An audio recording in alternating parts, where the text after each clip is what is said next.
If you've been watching YouTube lately, you've probably seen headlines claiming that foreclosures are exploding and the Phoenix housing market is headed for trouble. But what do the actual numbers say? Let's take a look. This chart tracks foreclosure activity in Maricopa County from 2002 through May of 26. The red line shows notices of trustee sale, which is the legal process that starts a foreclosure. The blue line shows the trustee sales, which are properties that actually make it all the way through the foreclosure process. The first thing you'll notice is the massive spike between 2006 and 2010 during the housing crash. At the peak, Maricopa County was seeing nearly 10,000 foreclosure notices per month and several thousand completed foreclosures.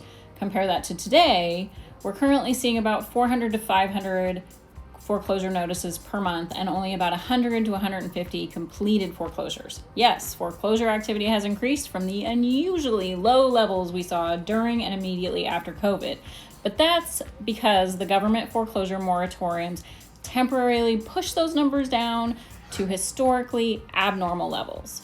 What we're seeing today is not a foreclosure crisis. In fact, if we compare current numbers to what was considered a normal market before the housing bubble, Maricopa County was averaging around 1,000 foreclosure notices per month and roughly 400 completed foreclosures back in 2004.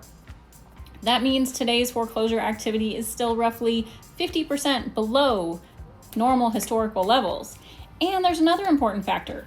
Maricopa County's population has grown from about 3.5 million people in 2004 to nearly 4.7 million today, meaning there are significantly more homeowners now than there were back then.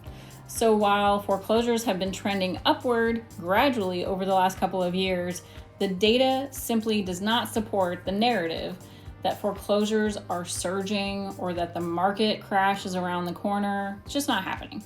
So for now, foreclosures remain a relatively small part of the overall housing market. If you're seeing scary headlines about an impending foreclosure wave, just remember this: the actual numbers tell a much calmer story. I'll keep an eye on the data so you don't have to. Just reach out if you have specific questions. Thanks.